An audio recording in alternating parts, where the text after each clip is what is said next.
Alrighty, we got ourselves a new project today. A 2002 GS430. Same 4.3 liter V8, but the GS model. Car's in relatively good condition. I would probably say 6, maybe 7 out of 10. No torn seats, it's stretched. Got the typical armrest thing. But otherwise, halfway decent condition. Most of the paint's good. We got a little issues going on here that could possibly be buffed out. But I was asked to check and see what's wrong with the car because the radiator blew up. And I shouldn't use the word blow up, I should use the word melted. It got so freaking hot that it physically melted the actual radiator and whatnot. Now, what failed? Did the cap fail? Did the radiator fail? Did the pump fail? I don't know. But I checked this, I don't know, 3-4 months ago, and I went to start it up because they said just replace the radiator for me. And it would not start, and it was just crunching, and everything just going really bad. So I immediately stopped and like, nah, dude, you blew up the engine. He's like, well, let me get back to you. And fast forward 3 months, 4 months, he's now ready for me to look at it. So I'm tearing into it to see what we got. So as of right now, obviously radiator's trashed. This had melted 6 months ago. This pipe was actually routed wrong, and it was routed across here, and it melted this, and it overheated because there was no water in here. But I replaced that, redid the hose. But now I'm getting in here, and I mean, look at that. That's no bueno. I don't know what's going on with that. But so I'm going to strip it down to the timing belt and see what we can see for the timing belt. And if I can see a definite problem, we'll go from there. If I can't see anything, then I'll pull the water pump out. And then we'll look at the water pump and see if the water pump has failed. And then also check the thermostat as well. But this is going to be an interesting one because I'm really curious to see what the problem is. So is it the pump? Is it the radiator? Is it the cap? I'm actually looking for a sticker somewhere that would say when the timing belt was done last, and I'm not seeing anything. If I come across it later on, I'll film it. But I don't see where it's saying timing belt change XXX. I believe this car's right just shy of 200,000 miles. So it should be on its third timing belt. But it's got this really pretty green, and I'm sure if you spent quite a considerable amount of time polishing this, it would really shine up nice. I've asked him on multiple occasions to sell me the car, but as of now, he's saying no. So we'll see what the, oh, here it is. So 9/14/2022 at 192,000 miles. So that, I don't know how many miles are on this thing, but I think it's less than 200, so it's only been 8,000 miles. And as you can see again on the sticker, it's ASIN. ASIN's the good quality, so it was done with the proper parts, but not necessarily done properly, and that's what we're going to find out. Is it something else in here or what? I don't know. But apart from this fading right here, it's a really clean car with seats that are not torn, and also they're a little juicy, but it's not too bad. I have replaced the door locks on this car for him several years ago, so it's I have had my hand on this car a little bit, but not too much. But I'm thinking it's a halfway decent car, worth saving. So we'll start plugging and chugging and see what we can find. Don't know what I'm going to find, but it will be interesting. Little treasure hunt here to find out the problem. So drain the radiator, pull the stuff off, and see what we can find. All right, let the games begin. All right. So here we are again. Now we got all the coverings removed as well as the radiator. And so far, no real telltale sign of what's going on. Although it's worthy to point out that 7 out of the 8 ignition coils are cracked. So that's not a good sign. On top of that, the transmission fluid that I drained out while taking out the radiator that ain't red. That ain't red. So that. Then when you start getting into here, you start looking, the belt, the actual accessory belt, looks like it got pretty toasty as well. And I was seeing some signs of melting. So that's not a good sign. And like I talked before about all this, that's bad. That's disgusting. That should be shiny, shiny, shiny. But c'est la vie. So here we are to the point of getting towards the timing belt, and no smoking gun yet. You can see that this is a little bit off, but nothing really to worry about. But that is that should be a little bit more centered instead of out to the side. See how it's got this lip here, and there's no lip here. It's all the way back here, so that's probably not good. And so next thing now is I'll pull out the accessory belt, and let's check the each one of these accessories to see how well they're turning. So stand by. All right, so this one is pretty good. This one, pretty good. AC compressor good. This one, kind of sloppy. Not dead, but definitely dying. This is from my car, and I was in here. I mean, it's so easy to change that right now. I just change it. But it still has a little bit of life in it if you wanted to go with it that way.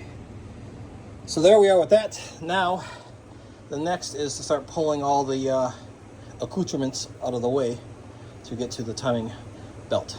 So that'll be next. All right, we got just the covers off. And at first glance, it all looks good. But looky what we found. Look at that. That's a shredded timing belt. There's your problem, folks. That's the problem, but what? What did it do? What damage did it cause? That's what we gotta find out next. So, yep, bad timing belt. After 4,000 miles in 4 years, I think whoever did this for him ripped him off. Because that, no way is that a 4,000 mile timing belt. Welcome to the fine art of automotive deception. Look at that. Destroyed. Well, this is gonna be fun. All right, so now definitely the timing belt's coming off. Well, I'm gonna try to put this thing, where are we now? We're almost top dead center here, but we're not even close here. So we'll probably have to rotate this cam, the crank, another 360 degrees. I don't know if that timing belt's gonna allow me to do that or not, but I guess there's only one way to find out. So, problem found. All right, another update. We've torn this car apart pretty intensely, and this is what we got going on. I can turn both banks of valves freely. They seem to be working just fine. There's no resistance at all to that. However, the crank, I can only turn the crank 270 degrees. It locks either way. I'll spin it 270 this way, it'll lock, 270 that way, it'll lock.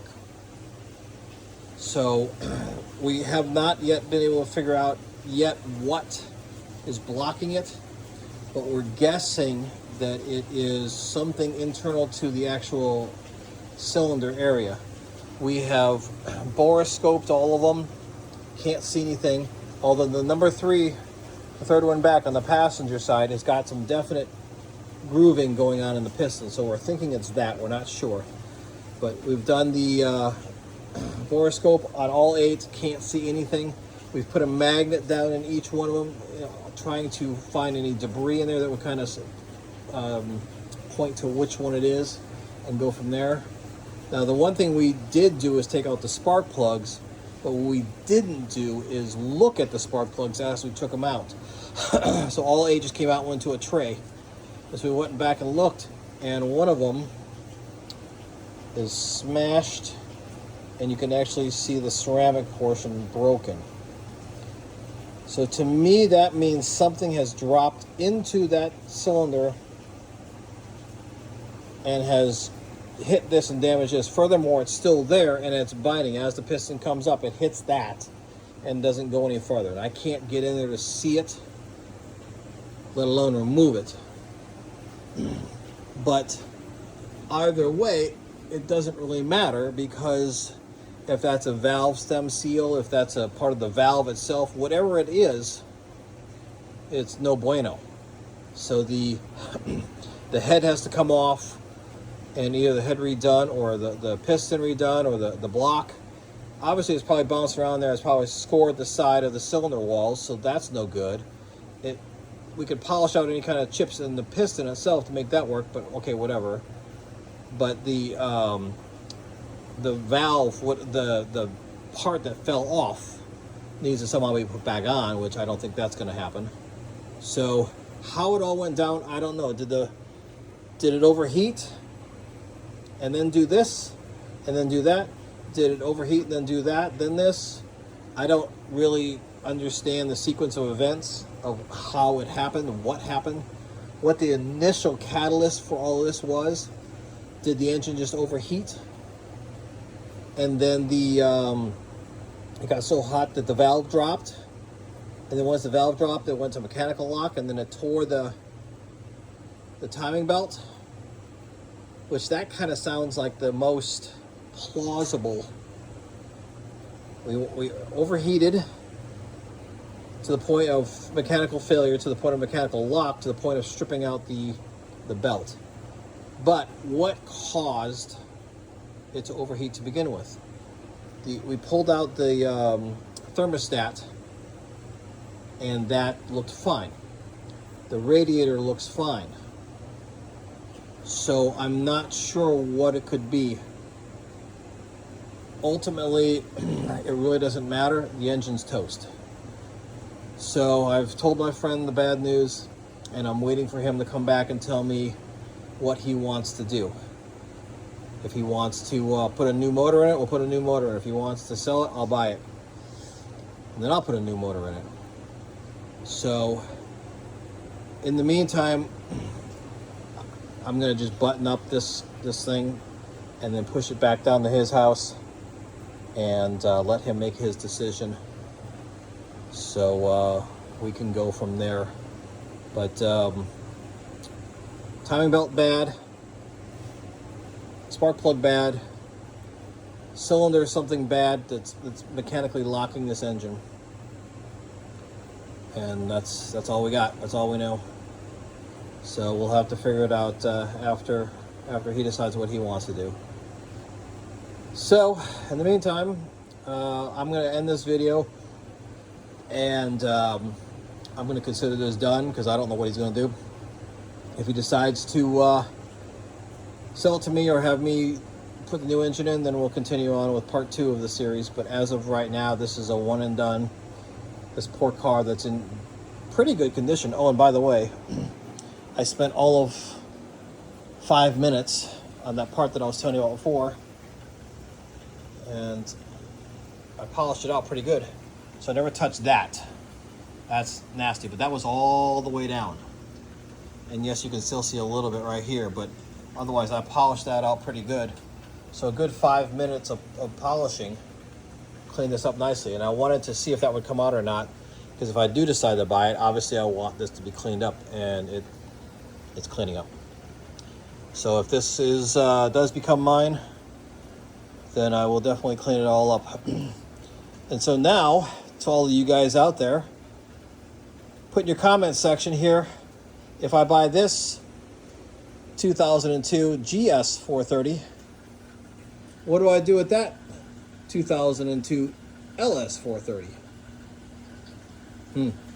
Decisions. This has got more room, more luxurious cruiser. This is more sporty, but I don't need another car for any reason whatsoever.